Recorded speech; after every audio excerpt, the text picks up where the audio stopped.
So we'll call the meeting to order. Welcome all to the January 19 meeting of the Economic Development Authority.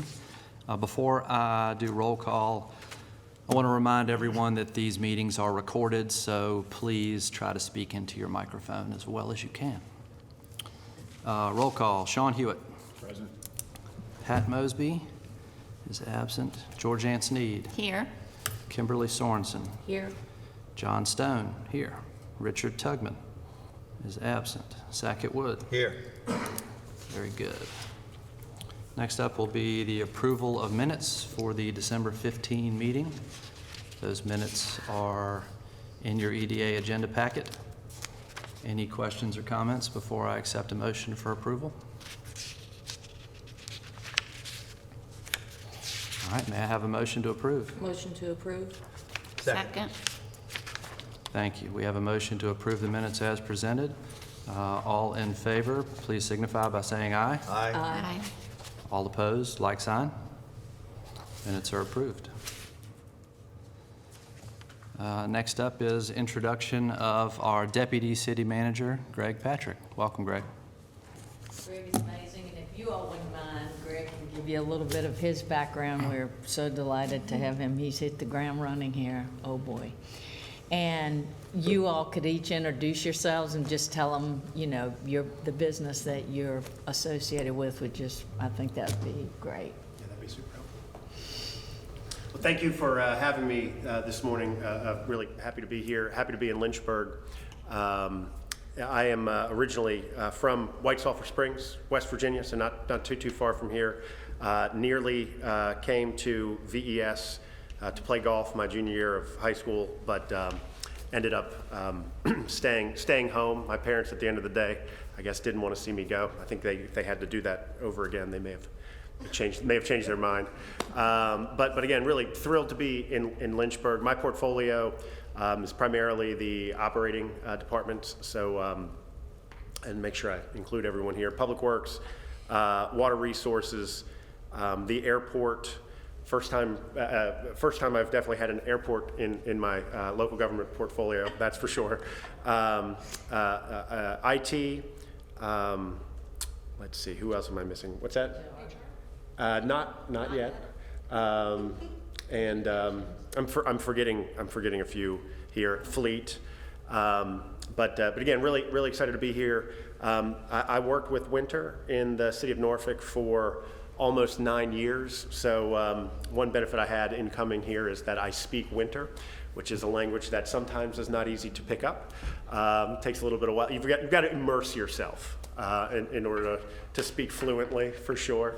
While in Norfolk, I was the director of budget and strategic planning. During my time there, a couple of things that we accomplished. Number one, got for the first time ever, the city upgraded to AAA, which is the highest possible credit rating that you can have. Which behind the scenes I was praying we didn't get, because it means you've got to then maintain that credit rating, which for a whole lot of reasons is a lot harder than getting there.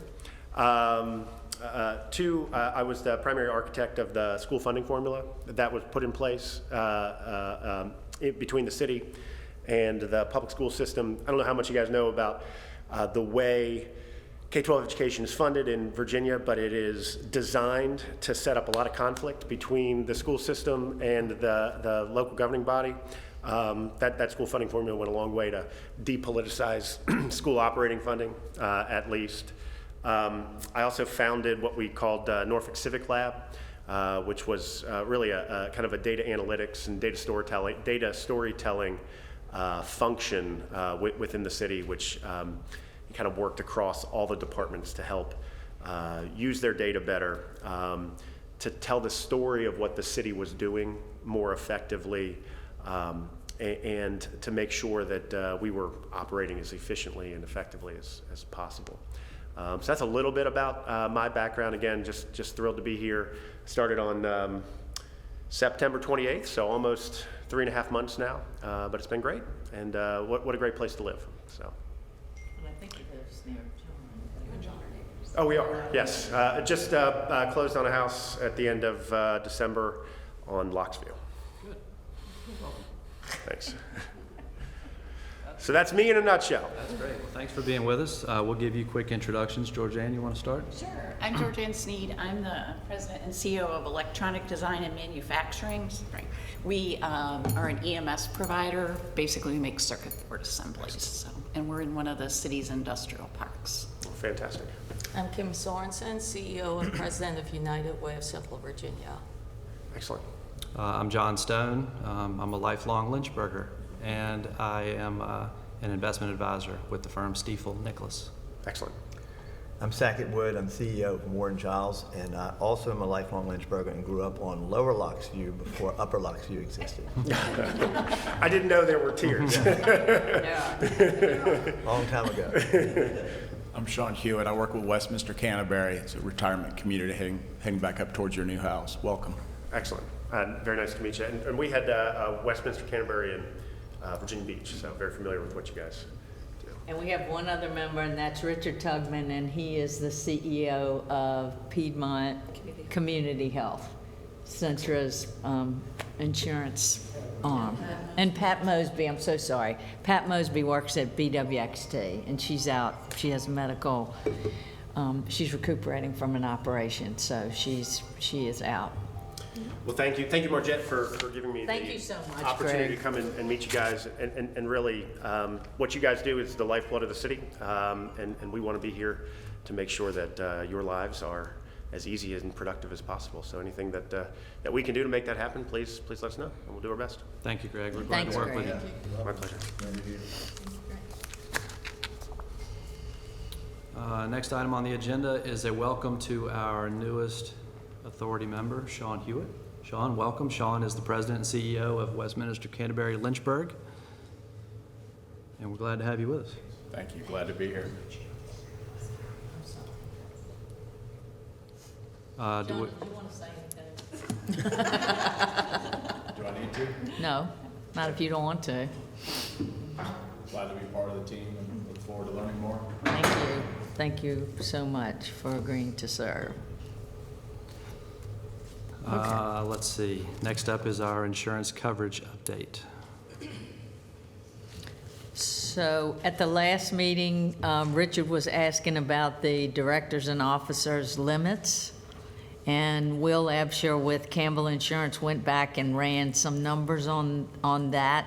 And so I just provided that, and that was the main reason for having Will here, is that, you know, you all carry insurance, the properties carry insurance. I'm sure many of you do that in your, you know, we're kind of under the umbrella of the city side of it, and I just want to make sure you're involved in knowing what the coverages are, if they need to be something different, if there need to be discussions at a committee level, you know, with Campbell Insurance, any of those types of things. I just want to make sure that I'm making you all aware of that. And if you have any questions, I'll take them back to Will, or Will will be more than happy to come back to a meeting or come to a committee meeting and have it reported back out. So I didn't hear back from Richard, John.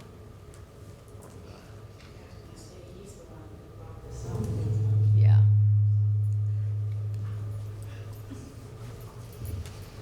So is there any discussion or questions from anybody at this point in time? You've got in your packet the numbers on premiums for if we decide to increase that coverage. And the current limit's $2 million. It's on the Excel sheet that's on the back of your I agenda personally item. don't really have a sense for what coverage is appropriate and feel like we just need advice from somebody who knows what they're talking about. Right. Okay, Just table this for the next meeting? sure. Can we table this for the next? Absolutely, absolutely. And I'll talk to Will. I think Richard needs to be here. Thank you. All right, so no action on insurance coverage at this time. Next, we will review the Chimera economic profile. Ms. Anna Benson. All right, so in your Dropbox, you have this lovely guide. And I'm just really just going to orient you to this document for a few minutes. We won't, if you have questions about data, I got backup right here that can help me with some of that. Alicia's really our resident expert on JobsEQ. A JobsEQ is a service that we subscribe to by Chimera Analytics. They're a Richmond-based company, but they're also probably one of the best economic data modeling companies in the U.S. Lots of organizations across the country use them. We just happen to have them right here in Richmond. So we have a great partnership with them, and we use this data for all of our economic impact analysis, demographics, pretty much anything that you would go to. We still can use the census or the Bureau of Labor Statistics or a lot of those sources, but Chimera synthesizes all of that data into kind of easy to run reports. So you can go really deep into this and go back to source materials and that kind of thing, but this is just a great tool that we use. And this is a sort of a snapshot in time of information or economic information about the city. We can also run this for the MSA. We can run it in comparison to other cities or MSAs in Virginia. We're limited to Virginia data in the system, and then compare it obviously to Virginia and the United States. And I believe in a lot of these places, in this report, you can see Lynchburg in comparison to the state of Virginia and the United States. So I'll just take you through this quickly, and again, I probably won't dive into details unless you have questions, but our goal here would be that we pull this report probably quarterly. That's about as often as this data is meaningfully updated. A lot of this is annual data, census, or community survey data.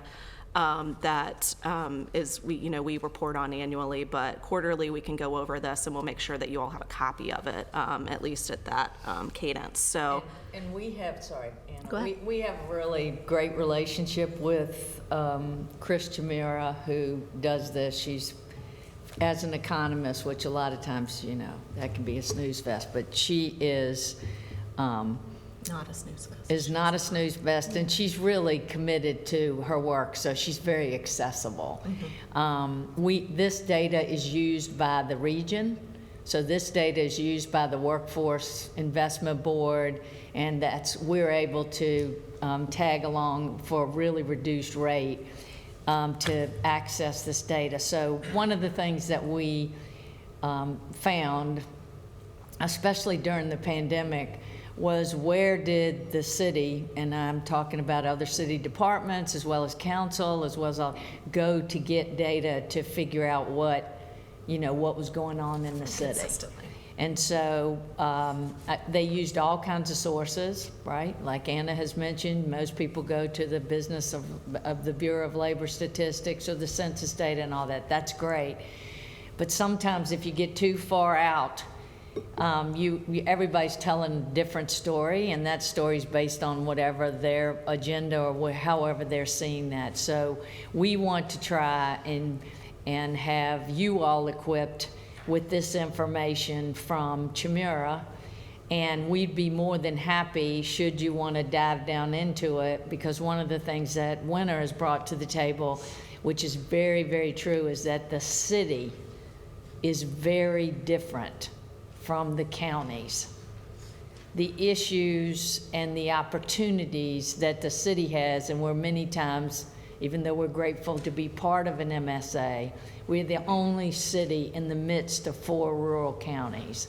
And all of that makes a huge difference, and we really need to have data that deals specifically with the city to think about initiatives or strategies or how we, move forward. So Chris Chimera, actually, John was invited, I think, came and spoke to council and gave them an overview and extrapolated from the MSA data and from the data, specifics to the city.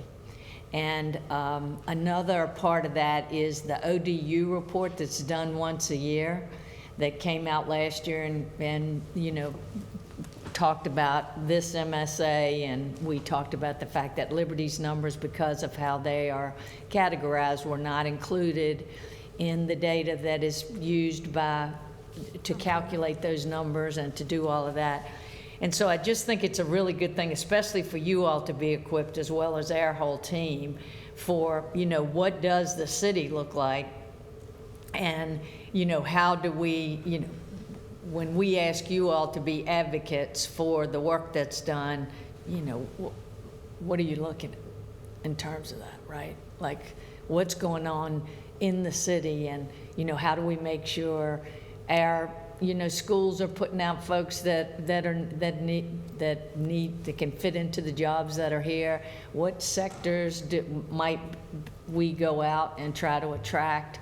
That type of thing. And so that's another reason for having this data presented to you all quarterly, but also having you, become familiar with it to, to tell a story, like an elevator speech of where we stand and what all that looks like. So, like I said, we're happy to, at a retreat or at something, have, ask Chris to come. Chris also spoke at the Lynchburg Regional Business Alliance's, Economic Summit.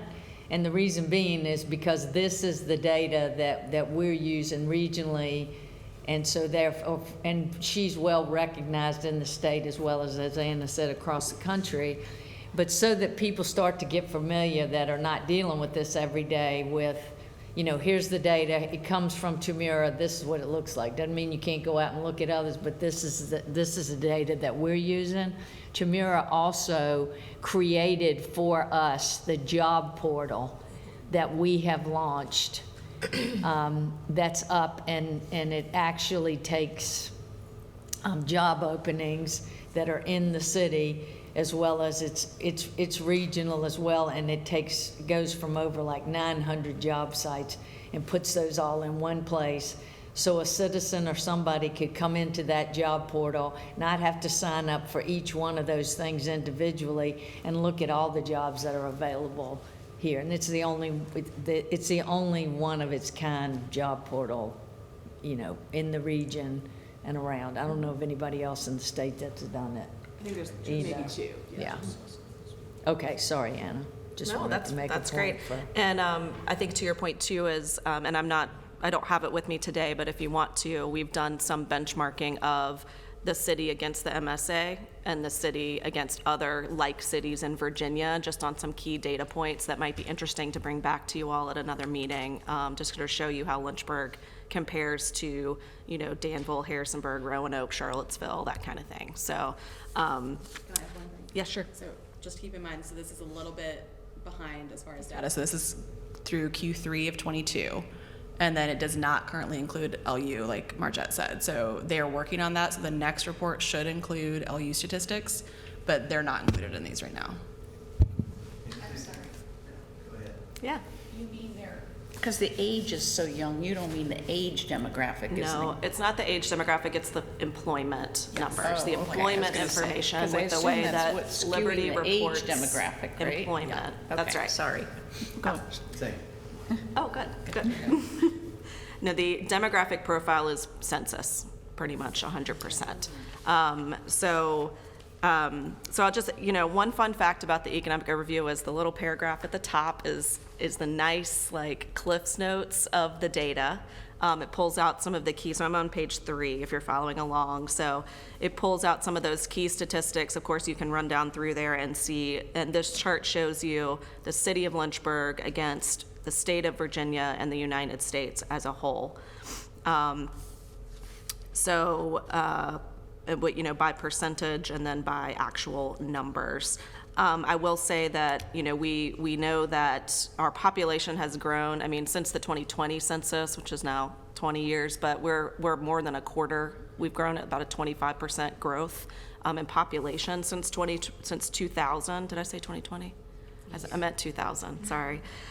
Since 2000, so that's pretty significant growth for a city of our size in a relatively short amount of time.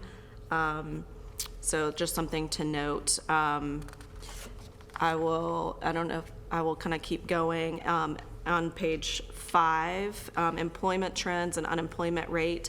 If you can see the little gray bar that they show in really Q1-ish 2020, that's sort of the COVID period, the COVID layoff that they want to show you as like that period of time where the the bottom fell out. So you can see in both of these graphs that, employment dropped and unemployment increased in that time period, and then it pretty rapidly recovered and even improved through, as Alicia says, Q3 22. Wage trends, this is something that we track pretty closely, and we have seen pretty significant growth. We were seeing really 2.5% growth year over year in wages. COVID accelerated that growth. We have some thoughts about that, maybe that lower paying jobs were the ones that were lost at a faster rate and higher paying jobs were kept, so that the wages went up, the average wage went up. Those are just some hypotheses about that, but you see that we have had pretty significant, 6.3% over the last 4 quarters is much higher than it had been pre-COVID year over year.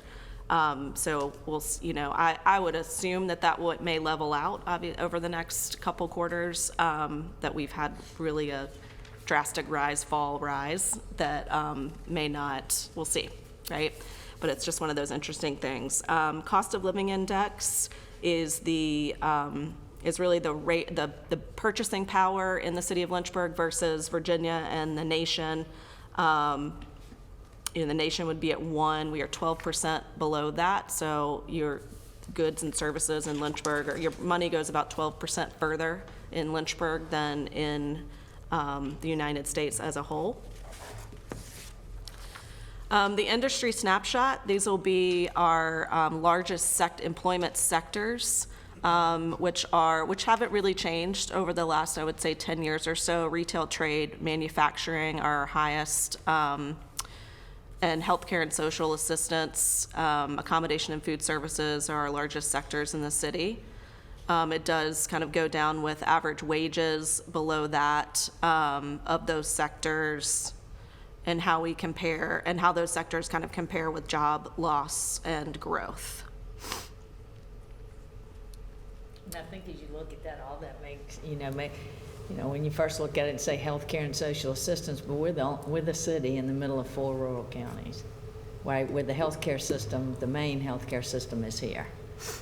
And you're concentrated, density and citizenry is right here. So all of that, as that being part of it, makes sense. And then we have been for many years, the retail hub of those 4 surrounding counties. So the retail part of it makes sense. Arts, and regardless of whether we talk about it a lot, but I don't think we internalize it, we're a college town. We have, colleges and universities here. So when you look down at all of the business licenses, for as long as I can see them, because they're being wiped out, there's 3,000 businesses here, but most of those are personal services. And those are all, things that's how, the city can take advantage of the economic vitality of a college and university, is where they spend money at restaurants and, all kinds of needs like that. So we need to we lean into that. That's one of the reasons I'm, so grateful at now, wasn't so much in the future, in the past, but for the tourism side of it, because that balance between what happens when families and everybody comes here for the business community and for those colleges and universities, that really helps our economy significantly. And so it's those kinds of things of thinking of that balance, right? Because as I've said in here before, the tourism side of it and taking advantage of all that is really about placemaking. It's really about selling the city. It's about selling what you have to offer. It's about growing the assets that you already have. It's about arts and culture. It's about all those things. And the benefit you get is that your residents get to take advantage of all that too. And those are almost exactly the same things that a prospect is going to ask me about if they want to locate in Ivy Creek Industrial Park or at the airport. So all these things track, there together. And understanding all that is what is really important about everybody wants to support economic development because they think that's the, and the jobs and the big thing, but you got to do the work. You can't have a site and they will come. You've got to make sure you have conceptual drawings, you got to have that quality of life, you've got to have all of the things have got to be tracking there in order for you to excel from an economic development standpoint. And we're in Virginia, which means I'm an independent city. I'm not in a county. I don't take it where the city limit sign stops. That's where our tax revenue and that kind of thing stops as well. And that makes us very different when you try to compare us outside of Virginia, because many of those cities are in a county.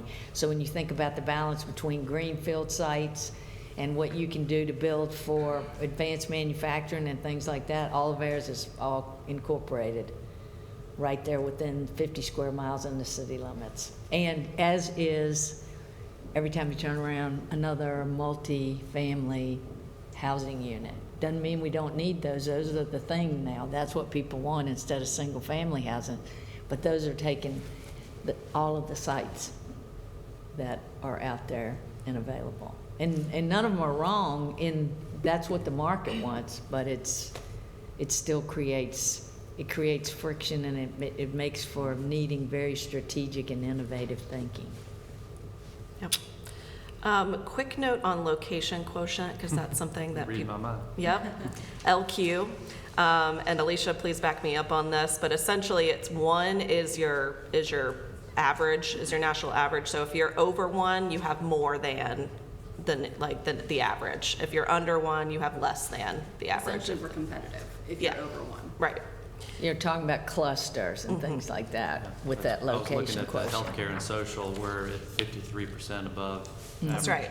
Yeah. And I wondered if part of that is because of our status as a commonwealth with the city being specific and not part of Yes. a county, and so much of that That's healthcare exactly from the right. county If you comes look at from- that MSA number, and we can bring some of the, as compared to the MSA, you would see that the MSA number would be much lower than the cities because they're clustered in the city. Yeah, that's right, John.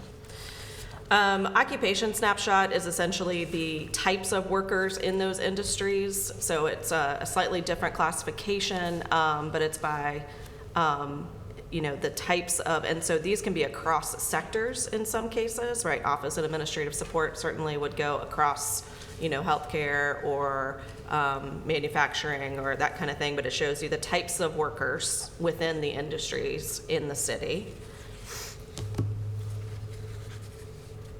And it also has a location quotient comparison as well, and shows you those average wages within those occupations. So this is the kind of information that if we, when we have a prospect or company, they would want to say, what kinds of workers are already in your community, right? Who's already trained to work in this sector, in this industry? And we can go to this data source and pull by industry the types. You can go to nuclear engineering, and we can pull a report of all the types of jobs within that sector. This is citywide, but we can do this by sector as well, or production or manufacturing or any of those industries. We can pull the specific occupations for those industries. Alicia, I'm going to throw industry clusters and education levels to you, and I'm sorry, you don't have to find it. Because this is your bailiwick and not something I was familiar with. Okay. So, this is essentially what Anna was just talking about a couple pages ago. Hello. But the industry clusters, so on this graph, it's a little convoluted, but you're looking at the up and down is going to be your wages for each industry cluster. Left to right sorry. Yes. Sorry, I just threw that at you. No, you're good.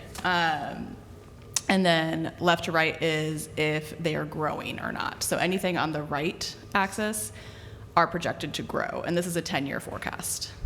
So this, and this is something Clayton and I have worked on recently. They do have alternative forecasts based on whether or not we go into a recession and what that might look like. We're not getting into that today, but it's interesting to compare the two. So these are the ones that are projected to grow over the next 10 years, and then it has the location quotient on there as it is currently. Does that make sense? So the higher on the y-axis, the higher the wages. The further right or left on the x-axis, the the growth potential. Yes. So if we were targeting companies, we would want to target the top right that are high growth, high wage. And I think it's important to note that when you're looking at industry clusters and they group them by like nexus codes, some of them are very, That's a great. they don't go where you think they would go.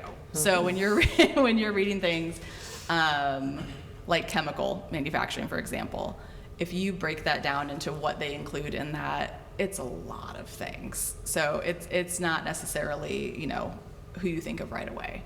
And you'd probably have a lot of trouble picking out what companies that we all know that are here, where they fall. Yes. What cluster they're under there. So that's another part of understanding, you know, all of this is just try to have a working knowledge. When you start to look at these nexus code, I think that one of the weirdest ones is BWXT. That's what I was just gonna say. Yep. What's it under? Well, BWXT has a ton of them, but one of them is home goods and electronics manufacturing or something like that. Household appliances. That's what it is. Household appliances for BWXT. So a small nuclear reactor will be a hassle. So it's tough. It's crazy. We have to really sift into. Yeah, so, you know, you're, They would probably fall. CB Fleet would probably fall under either general manufacturing, or this doesn't have them listed. Some of the detailed ones aren't listed underneath. That's fine. Do you have them? I'm just curious. I was thinking about them when I was looking at this chemical. Yeah, that's what I thought, and I thought it was in a no, weird it's way. don't. never what you think You it think is. they would and they It's don't like fall under home chemical. health care That's- goods or something like, I mean, it really is, and that's what makes it so hard to look at these, it's just. They may fall under pharmaceutical. And that's what some of the clusters aren't labeled on this one, so I couldn't tell you And which one they were. Just so I understand, none of what we're looking at includes Liberty. That was my question. Correct. None. But it includes University of Lynchburg and Randolph College.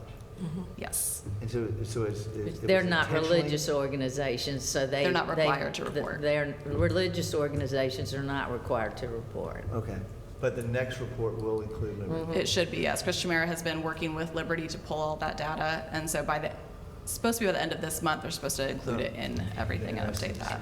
And I would just suggest, now that we're kind of talking about this, and we're going to bring it back up, we won't belabor the points, you'll feel more comfortable every quarter when we bring this forward. But I put in your Dropbox, I believe, the PowerPoint that Chris Chimera did for City Council at their retreat. So when you go into that, and if I didn't, I will, but I'm just saying, she took Lynchburg and she put those numbers back into her report. She came to that meeting with the numbers, with Liberty added back in there. And so a lot of what we're talking about here, she did in that report, that presentation that she did for them. So I just think anywhere you see it, she did it in had a PowerPoint presentation there, and just helps reiterate what you're looking at. And from our perspective in the economic development world, a lot of what they do is they're very traditional, tried and true, site selection. It can take years to get it done. You go out to the groups that you already have, so the cluster side of it. So that makes sense from, like, if I were to go to Georgian or Sackett or any of you and say, what vendors do you have? Would it be better for you to have them closer? Is there anything we can do? Do you have names of vendors that we could call on and see whether or not they might want to relocate and be here?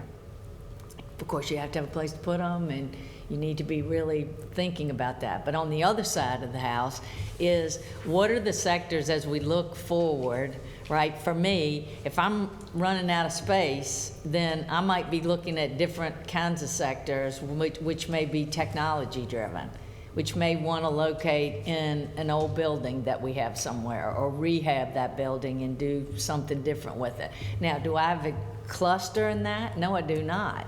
But it doesn't, that's one of the reasons why you all supported and we were so excited about CloudFit, is because once you get something like that here, they've got all their contracts and the people that they deal with coming here, seeing that there's not any traffic, you know, great cost of living, all of those things. And if they can work, if you can work from anywhere, or if we can get the talent piece of it, then we create a new sector. We create what could be a cluster here.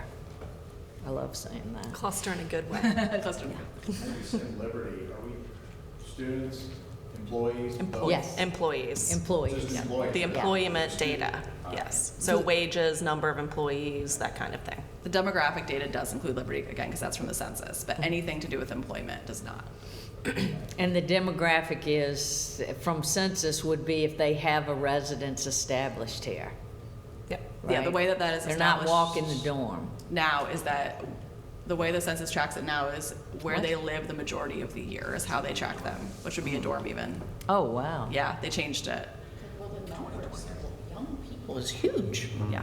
Correct. Way huger than I thought. The number of young people is huge, but the number of young people that you need, there's a difference there, is there not? I mean, we've had the discussion about there's a certain category there of, you know, going to work, and there's a difference there in terms of the age, right? Yeah.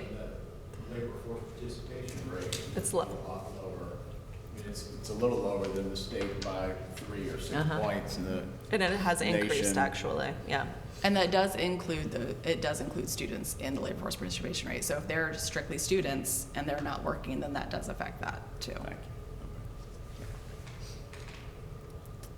Do you want to do education? Yes, so the education levels, this one's a little confusing when at first glance. It's not telling you where education levels are, it's telling you projected what occupations are going to require these types of degrees.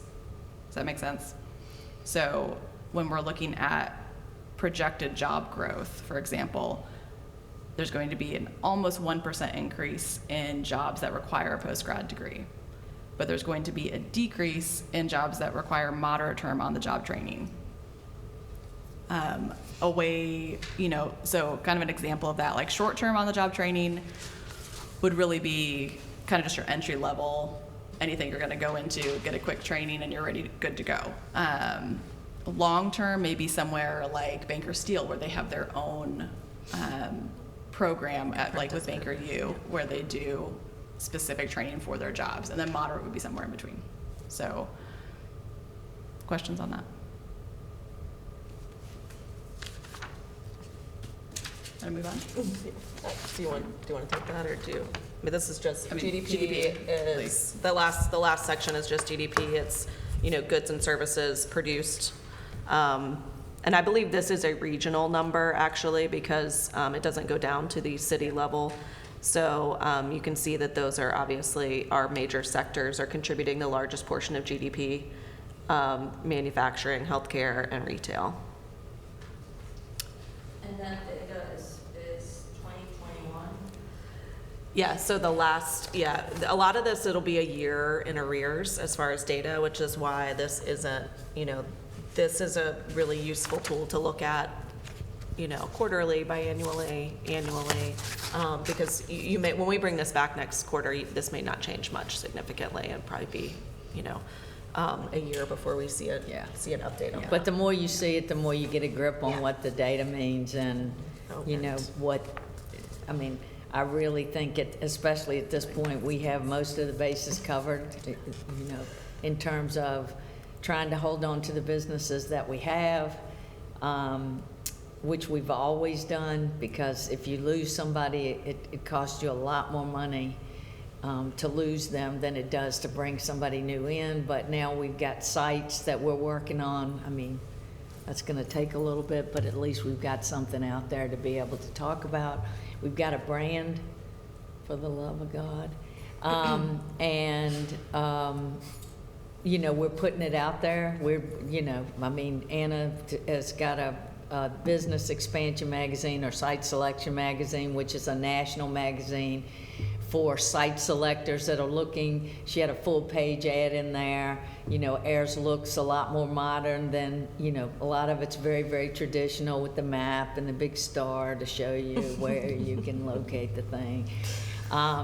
But, I mean, we're doing all the things. We're trying to get out there on a national level, on an international level. I just had lunch with the whole international team from VEDP. They were in, I had thought they were in Richmond. They were not. They were in Germany. They were in Japan. They were all over. And they were absolutely blown away by Lynchburg and the area here. So, you know, you need the opportunity to tell your story.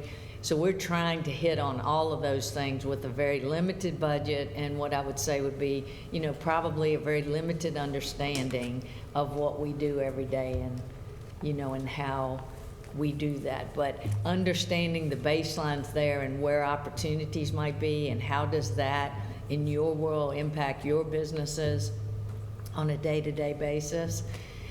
Because I think it really does take a community that understands and then is willing to pivot and willing to, you know, support things that may be, you know, a little bit different than necessarily the way it's always been, especially in Virginia, where you are limited by, you are in a, you know, you're in the Commonwealth, and it is what it is. You're a city, and those are your boundaries. I will say we pushed some of that because we are going to have a revenue sharing agreement with Campbell County on this airport property.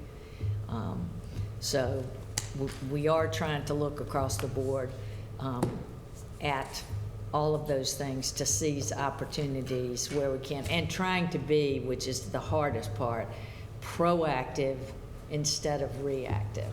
And the next thing I was telling John and Ted when I came in here this morning, the city is updating their comprehensive plan, which is looking at the whole city and how, where is growth going to be and all those things. Fascinating. And so that's going to start almost immediately. And I have requested that the consultants that are coming on board to do that we have a joint meeting between the Planning Commission and the EDA and walk through, you know, from those vantage points. So, you know, we haven't interacted that much with the Planning Commission, but I think all of that is, you know, especially with when J. Crew and we had all that, I think it's really, really important for them to even understand some of the things. That was a big disconnect for me, was not only during COVID seeing the data that was being shared from the other departments and how they understood what we did. Alicia and I've had numerous eye-opening moments sitting with the team that was put together to look at COVID and CARES and all that kind of thing, their understanding of what we do. And then number two is decisions being made and not having any idea what the business, you know, how many shifts they had, how many people they have, what, you know, are they looking at expansion? I mean, you're in a community, you need to know all that. So I would just say the last page may be the most important, the FAQs that define all of those questions that you all just had about what is a location quotient, what is a cluster, what is a NAICS code. So again, yeah, everything that Margette said, and I think this is really just getting comfortable with the data. We report this in our annual report, but just having these conversations on a more frequent basis with all of you so that you know what we're using to pull this information and that you're comfortable speaking to it and kind of getting a better feel for, you know, how the economy changes over time. So, And if you ever have, For me, is for someone who's been here for a while, I've always heard that the poverty rate is 25%. it's gone down. And, you know, it's 17%. So in terms of the perception of the city, Yeah. that seems like a headline that I don't think anybody knows about. And we did put it in our annual report this year, but yeah, it has dropped significantly, and it has not. it's a big deal. I mean, it's still higher than it needs to be, Yes, but it is a big deal. compared to the average. But Yeah, it's all a big deal, and that's where progress. you all can be absolutely. billboards for us at saying, you know, it's like just so hard to sit in a meeting and, you know, participation rate or how any of these things work. So if you know and we have that kind of information, I think a lot of times it's used because somebody has a point to make and they stay on that, but it doesn't help us to grow the city and to make the best of what we have when we're not working with facts. Yeah. And if you ever have more specific questions, feel free to ask. Like, we can dig way into that. It's just a lot to do in a big group meeting. And Clayton did find CB Fleet is categorized under sanitary paper products, so in case you want to know. Wow, So there's that. it's a detective. It's like a sleuthing every time. All right, well, thank you. Good, thank you. Thanks. Let's see, our next agenda item will be Ted Delaney, the director of the Lynchburg Museum System, who's going to give us a short lesson on the history of city annexation. Welcome, Ted. Thank you. Are you loaded up, Ted? Yeah, bear with me 1 second. I'll switch the. So the museum is under the Office of Economic Development, even though Ted is probably smarter than all of us. But I got raped. I mean, the annexation is like the Civil War. Nobody's forgotten it around here. And so I think it's fascinating, right? The fact that, and so they called me, people called me when he gave the Specs talk on it, and they went, oh my gosh, Ted was unbelievable. And it was, which he always is. And it was on, annexation. And I mean, really seriously. Tyriana, Richland Hills, all these places and everything, they're all part of some of this, what went on here.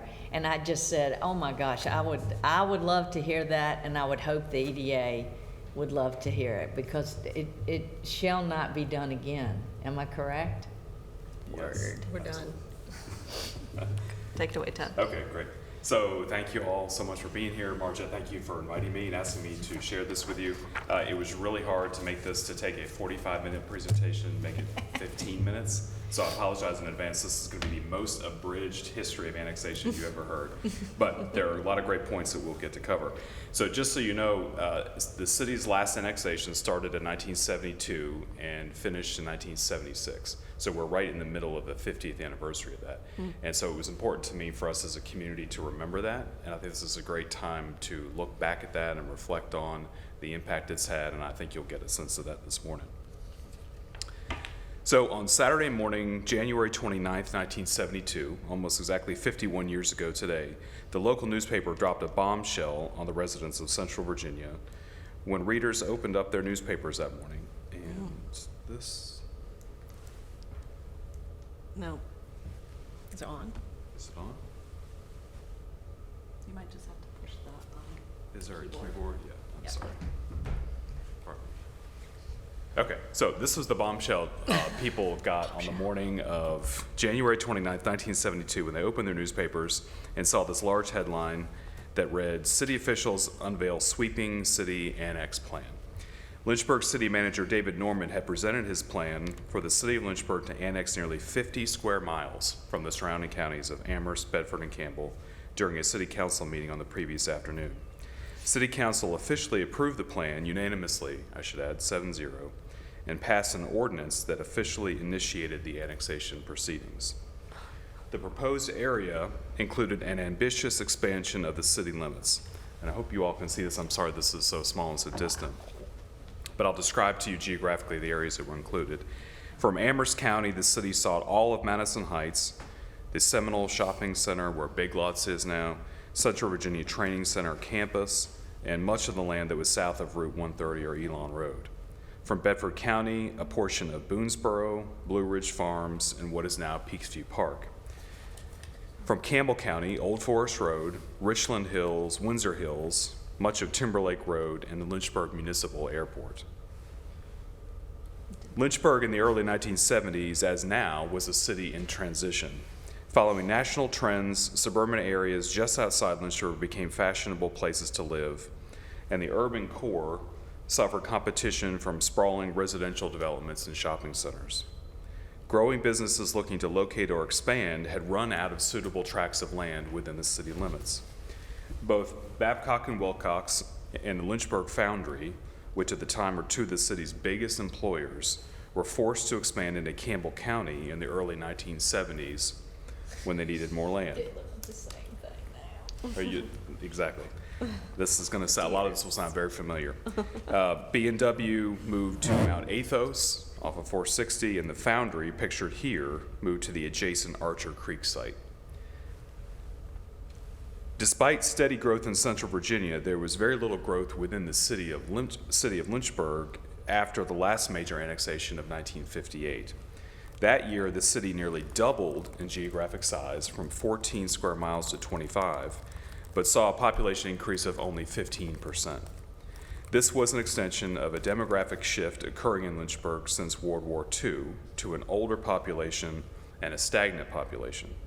And in fact, the city's population was expected to decline by 5% between 1970 and the year 2000. At least in public, municipal leaders and government officials framed annexation in terms of economics and demography. For them, it was ultimately about one thing, and you all will recognize this: the need for unoccupied, buildable parcels of land to attract new residential, commercial, and industrial development. A 1972 study showed that 35% of the city's existing territory was undeveloped. However, city officials quickly pointed out that much of that land was not buildable because of extreme terrain, or because it was used for streets, expressways, gas, power, and water lines. And the map here shows you in yellow the sizable portion of the city of the Blackwater Creek Valley that was totally unbuildable, that ran right through the center of the city, and the White Rock Hill and Winston Ridge Road areas in red to the east of the city that were not economically feasible to develop. Public reaction to the city's 1972 annexation suit was swift and intense. All three county boards of supervisors expressed firm opposition. Polls showed that only 57% of city residents supported annexation, and more than 90% of county residents opposed it. The editors of the News, the local newspaper, Philip Lightfoot Scruggs and James Murdoch, were immediately supporters of annexation, calling it, quote, a necessity for the continued development and prosperity of both city and county. Many citizens saw annexation as one of the growing pains of a city and an inevitable part of becoming a more mature municipality. Others praised city leaders and officials for their insight and foresight, putting Lynchburg in a better position to meet the challenges of the future. One strategy of proponents of annexation was to try to demonstrate the advantages of annexation to the suburbs.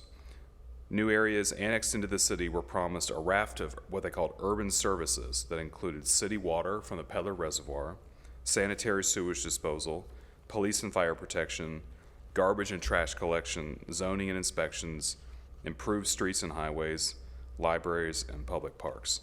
And I should add that Peaksview Park was a specific result of annexation. That was court mandated that the city had to build Peaksview Park.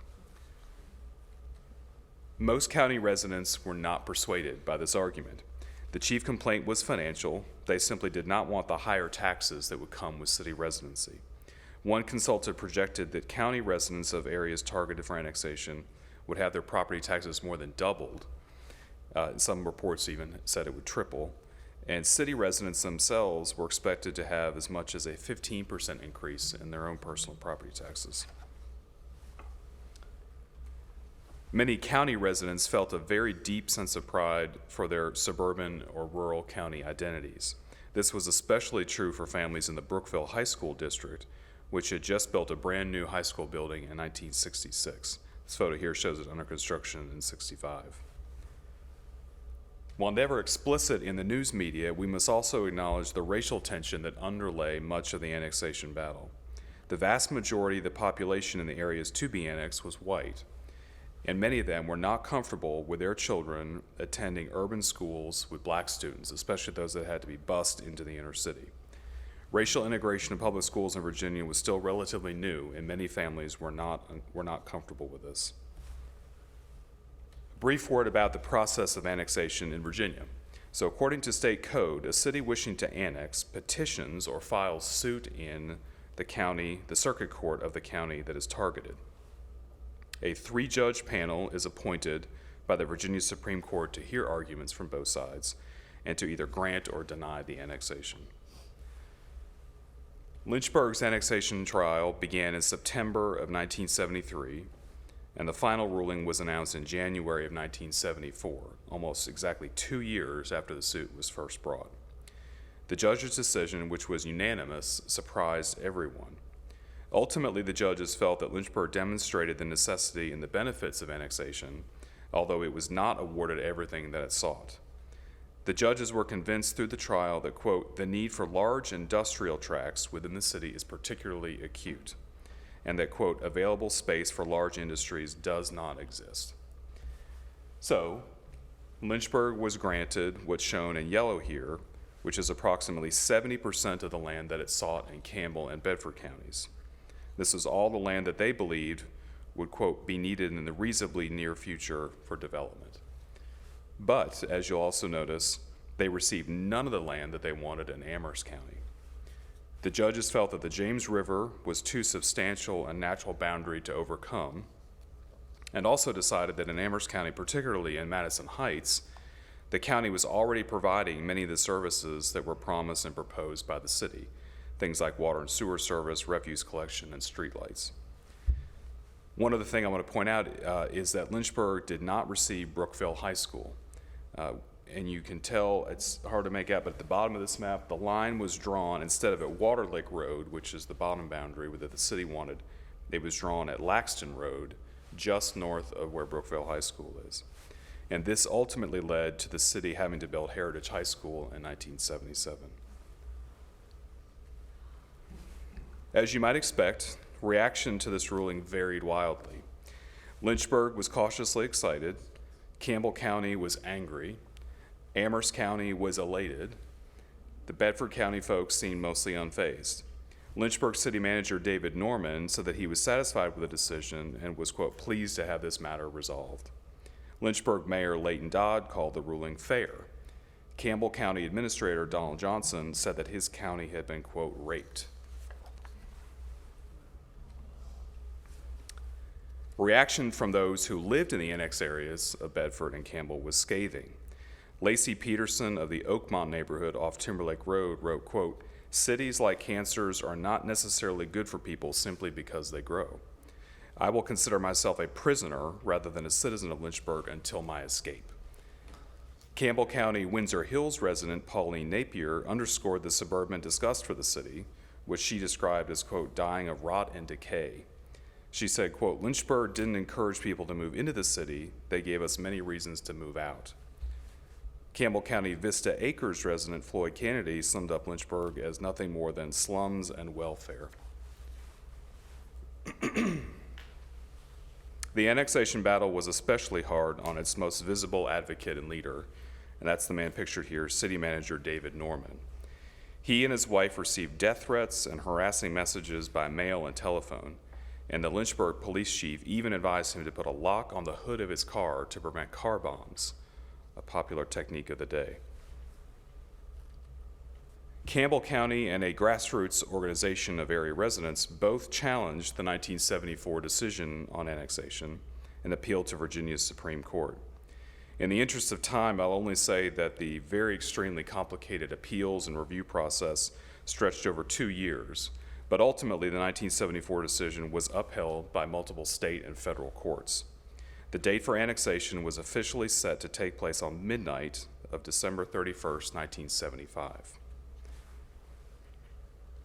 In the summer of 1975, just 6 months before the city's annexation would be implemented, the United States Department of Justice halted the entire episode on the grounds that it was, quote, racially dilutive, unquote, and violated the Voting Rights Act of 1965. Because the vast majority of the residents of the annex areas were white, the Justice Department believed that black residents would lose meaningful political influence in the city after annexation. By the numbers, the non-white population of Lynchburg was projected to drop from 23% to 18% after annexation. To remedy this concern and to avoid future court battles, Lynchburg implemented a hybrid system in which 3 council seats were elected at large and 4 were drawn from equally sized wards, which had not existed before. Ward 2, pictured here in blue, was specifically designed to guarantee a minority seat on Lynchburg City Council. The unique blend of at-large and ward elections that we have today is a direct byproduct of the annexation battle of 50 years ago. On January 1st, 1976, the geographic size of Lynchburg instantly doubled, and almost 14,000 county residents immediately became citizens of the Hill City. It was the most ambitious expansion of the city ever undertaken in its history, and it came at a tremendous cost. 2 years of studies and planning, 4 years of expensive legal battles. Annexation cost the city at the time $20 million. That's the equivalent of $110 million in today's dollars. And of course, profound damage to regional relationships. So was annexation worth it? It really all depends on who you ask. So in closing, I want to leave you this morning with a few questions to consider. Does our city need annexation to thrive and prosper? Or more philosophically, you might ask, are bigger cities better? Lynchburg has grown by annexation 12 times since its founding in 1786. On average, this really astounded me, there was one annexation every 20 years in the history of Lynchburg, from 1786 to 1976. Today, we have gone 50 years, and there is no hope that that annexation will happen again in our lifetimes. Seems very unlikely. In 1987, the General Assembly instituted what was meant to be a temporary moratorium on adversarial annexations in the Commonwealth.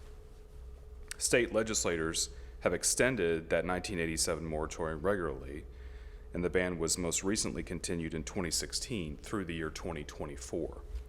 And it is certain to be renewed next year by the General Assembly.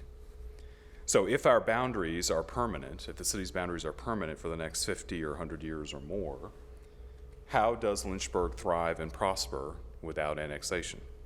How does Central Virginia work together as a region to compete with other regions of the state and the nation? Thank you, and I'll be happy to answer questions now or later. I'll be around. If there's not time to do it now, I'll be here at the end. So thank you. Thank you. Yeah.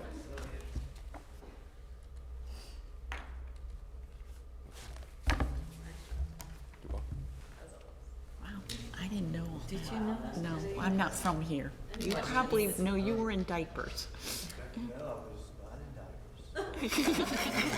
I remember it being You do? controversial. I remember David Norman very well, and it's interesting. It's interesting to find out that at-large, city council at-large. Yeah, I had no idea that's how I that didn't came know to either. be. I represented a landowner who wanted their property annexed and filed a petition to join in the annexation. Oh, proceeding. Really? Yeah. But the court didn't vary its terms and didn't add this property. It's still in the county. I mean, the need for services must have, I just don't even see how they afforded to make all that work. But so Liberty would not be in the city, right? Liberty would not be in the city without that annexation. Is that correct?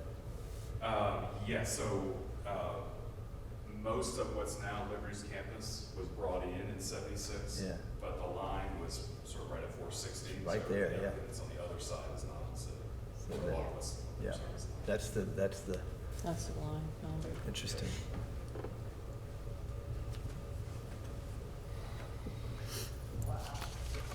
Any more questions or comments, Ted? Thank you, Ted. That was Great. awesome. Well done. I'm sorry we don't have time for the whole thing. Next up on the agenda would be a staff report. So, you all can read down the list of the things that are going on. I think, Anna, if you want to speak to the Riverfront Park. Sure. So we held 2 public meetings last week for the Riverfront Park, one with adjacent property owners in the neighborhood, and the other with the general public, just an open house to come review. We had really great attendance at both, very positive comments in the media. We did a lot of interviews and good reaction on social media. I think it's been, over 20,000 impressions on those social media posts that we've had. So we are continuing that project.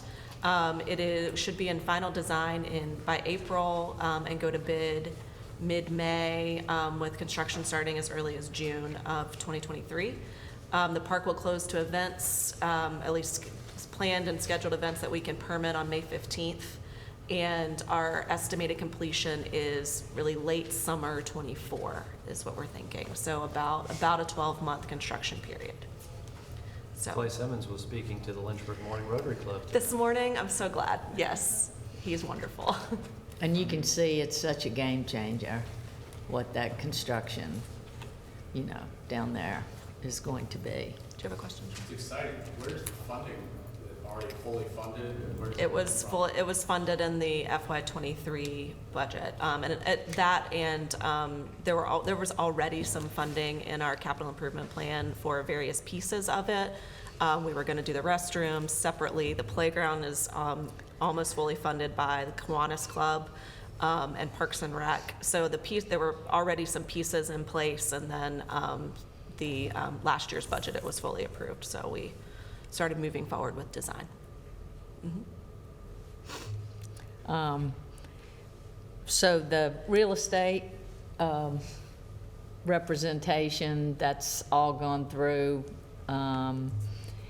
And it's at the city attorney's looking over finalizing the contract. So we will sit down with Rick and, figure out whether or not the EDA can just have an addendum to that contract and, sign on from the city standpoint there, or whether you need to do something different. So we did an RFP and we went through all of that. And I think John and Sackett, were y'all on the call Sackett was on the call with the city attorney, thinking about the things that they wanted to have included in the document, in the contract, right? Like how that would operate. Because obviously from the city side, there are so many more things that have to be done in order to sell a piece of city-owned property, as opposed to what happens from the EDA side of it. So I'm glad to have that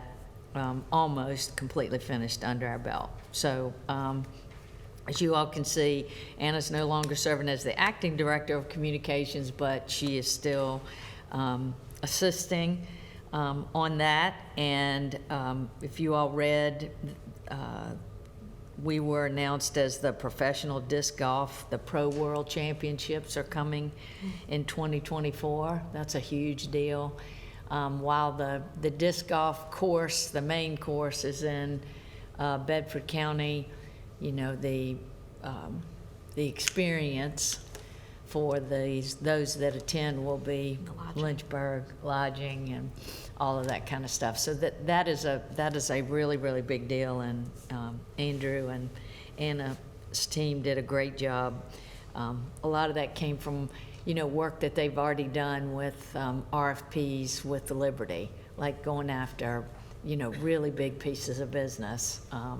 I would say that people were really impressed with what comes from Lynchburg in terms of marketing this area. So you all can read the rest of this. We're finalizing our business visitation program, which we're trying to,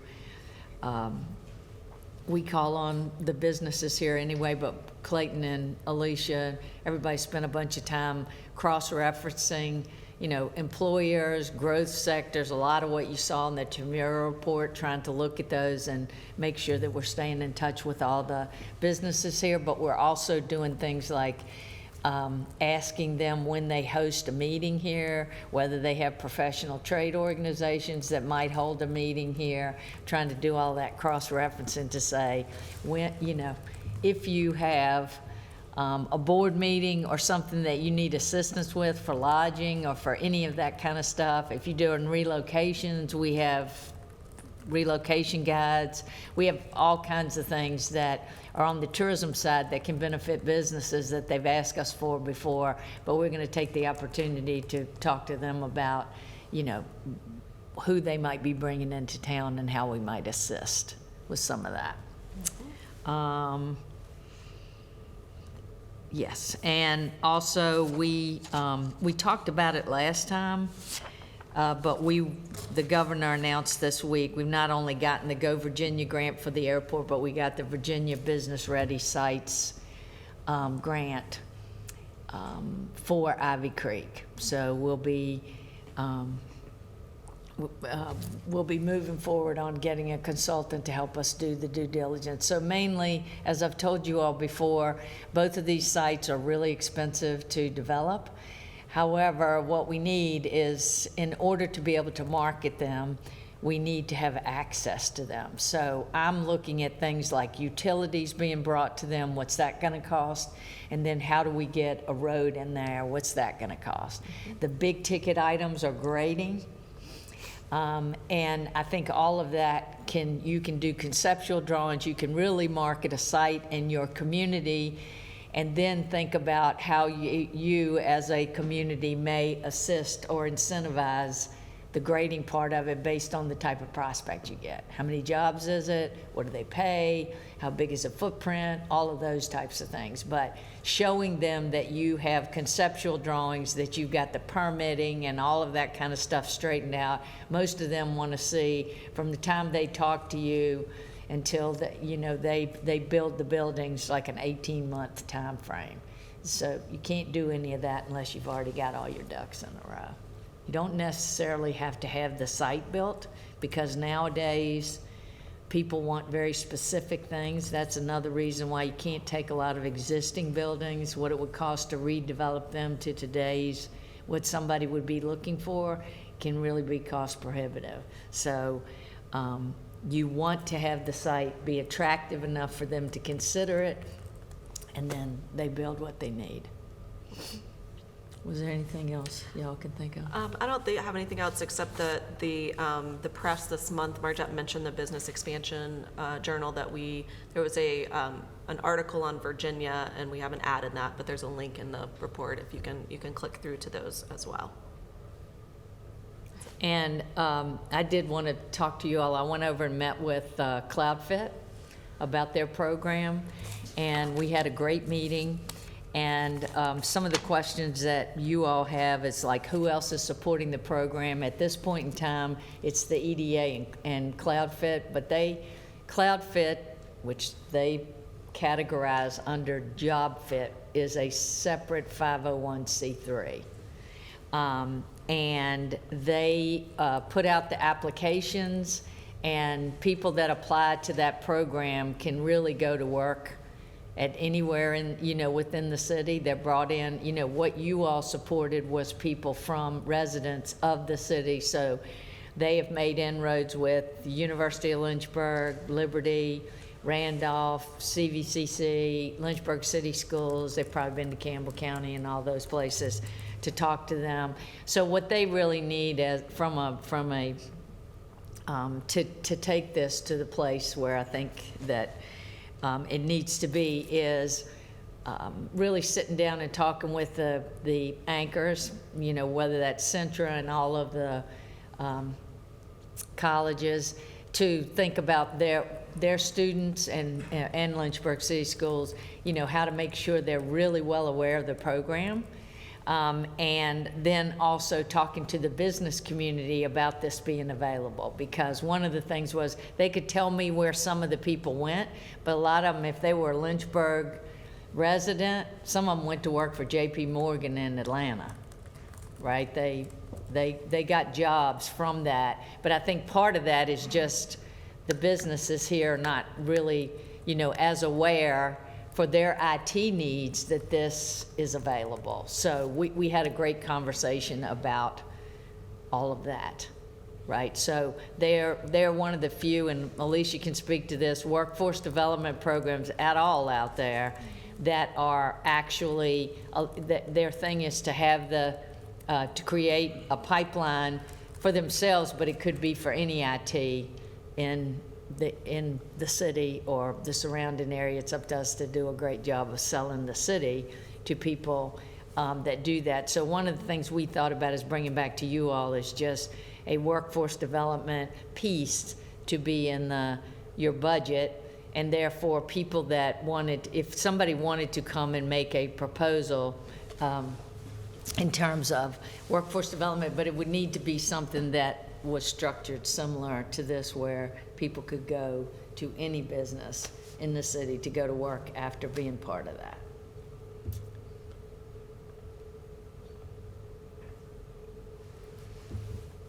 Any questions?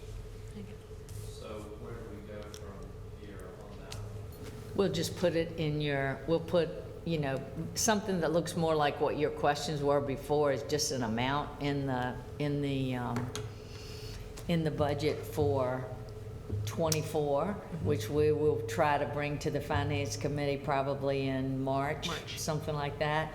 And then, you know, have them, they would ask, then I would bring it to you all to say, this is what they have, and there would be money there that would be beyond what was just allotted for them, so that if there were another program of some sort out there, they could be considered. What we don't want to do is get into a situation where we're defining what the program looks like. We would have guidelines that would say, hopefully, that, you know, they're Lynchburg residents, or they're people that are from here that are getting a shot to go into this, whether they be students or people that are trying to change careers, but also that they would have the opportunity with any of these programs to go to work at any place that needed assistance. Are you saying that it will be rewritten so the funds are available basically to any organization that can apply, that has a similar program like CloudFit? Yeah, With well, some Workforce, parameters. for workforce Yes, development? with parameters. Rather than just Correct. CloudFit. So if Vector Space, is it identified as workforce development? one of the They examples could apply. We, Okay. yeah. Okay. And you publicize it And you somehow. cut, yeah. I assume, right? So it doesn't, yeah, not a sweetheart deal. Anybody got any questions or comments on that? Do you guys want to just give us a quick update on EDA had supported a grant for Vector Space? And Yes. we learned that that did not go through, Yes. but Vector Space was able to move forward. Yep. So you all were applied as the fiscal agent for the Industrial Revitalization Fund grant for Vector Space last fall. I think we submitted that application in August. The project was not selected for funding. We've asked for a debrief on that, and I do believe there will be another round of funding again later this year with similar parameters on it. However, Vector Space did move ahead with the they closed on the building at 2004 Memorial Avenue just at the end of 2022. So they have moved forward and will continue fundraising to support that project and plan to move in March. Which is good. Bummer that they did not get it, but great that they were able to Yes. complete their plans. Yep, it'll just be a little bit longer road. The amount was what? It was 700,000. It was all of the redevelopment money, which they'll continue to fundraise for, and then just have to, iterate that that process a little bit more than being able to do it all at once. Did they apply for a Go Virginia grant? They have received one already. Oh, they They did? did. How much was it? I think don't quote me on this, but I think it's in the neighborhood of $300 or $350. Okay. And that has helped fund most programmatic work and tools, but doesn't support the physical Yeah, it doesn't redevelopment do of the building or purchase of the building. Yeah, these programs are very specific, and so finding something that would help you with the purchase of a building rarely, ever, ever, ever happens. Once you get it up and running, they will help with some redevelopment on there, but this was a very, they don't normally do the purchase of a building. That's right. And many of the incentives at the state level, nor our incentives, they don't count towards the purchase of a building. Any members of the authority have any comments or questions before we adjourn? Reminder before we adjourn that next up is a property committee meeting. Yeah, and I'll Sean, if blaze you're right through able that. to attend, that would be great. You will likely be on the property committee. But if you're not, that's okay. I've got a car that may get towed here No. at 10 o'clock. We got you. I'll be okay. If there's an orange tag on your car, please give it to me. Gotta find out 2 hours. I do, actually. I've been a great supporter. All right, well, the official meeting is adjourned.